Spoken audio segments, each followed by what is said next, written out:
అందరూ గమనించే ఉంటారు. ఈ మధ్యకాలంలోనే ఇంకో దుష్ప్రచారం ల్యాండ్ టైటిలింగ్ యాక్ట్ మీద మీ అందరికీ గుర్తుందా? ఇంకో దుష్ప్రచారం ల్యాండ్ టైటిలింగ్ యాక్ట్ మీద ఇంకొక దుష్ప్రచారం. నిజంగా నాకు ఆశ్చర్యం అనిపిస్తుంది. ఈ మాదిరిగా ప్రతి ఒక్కరికి కూడా ఫోన్లు కూడా చేస్తూ ఉన్నారు.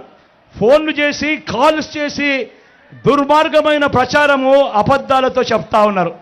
నేను అడుగుతా ఉన్నా, ఇంత దారుణంగా మాట్లాడుతూ ఉన్న వీళ్ళందరినీ కూడా అడుగుతా ఉన్నా, అసలు ల్యాండ్ టైటిలింగ్ అంటే ఏమిటో మీలో ఎవరికైనా తెలుసా అని అడుగుతా ఉన్నాను. ఇంత దుర్మార్గము ప్రచారాలు చేసే వాళ్ళకందరినీ కూడా. ల్యాండ్ టైటిలింగ్ అంటేనే ఆ పేరులోనే ఉంది ల్యాండ్ టైటిలింగ్ అంటే ఏమిటి అన్నది.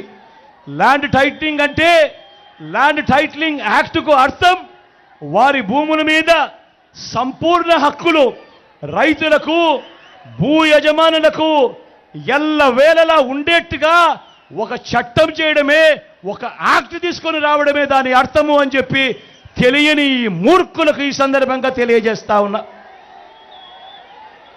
ఈరోజు ఒకసారి గమనిస్తే ఏ భూమి ఎక్కడ కొనాలన్నా కూడా, ఏ భూములు ఎక్కడ కొనాలన్నా కూడా ఆ భూములకు సంబంధించి ఏమేమో వివాదాలు మనకందరికీ కూడా కనిపిస్తూనే ఉంటాయి.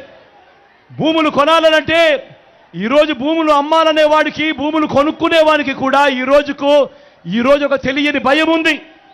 కాగితం మీద ఉన్న భూమి కంటే ఎక్కువ తక్కువగా ఉండటం, సబ్ డివిజన్ జరగకపోవడం, రికార్డులన్నీ అప్డేట్ కాకపోవడం, మ్యూటేషన్ జరగకపోవడం, ఇటువంటి అనేక భూ వివాదాలు పెరిగి అమ్ముకునే వారికి కొనుక్కునే వారికి మనశ్శాంతి లేకుండా అధికారుల చుట్టూ కోర్టుల చుట్టూ దశాబ్దాలుగా తిరుగుతూ వస్తూ ఉన్నారు.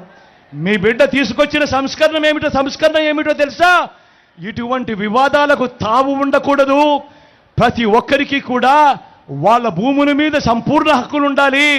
ఆ హక్కులకు గ్యారంటీ ఇస్తూ గవర్నమెంట్ వాళ్ళకు తోడుగా ఉండేట్టుగా చేయడమే ఈ భూ ల్యాండ్ టైటిలింగ్ యాక్ట్కు అర్థం.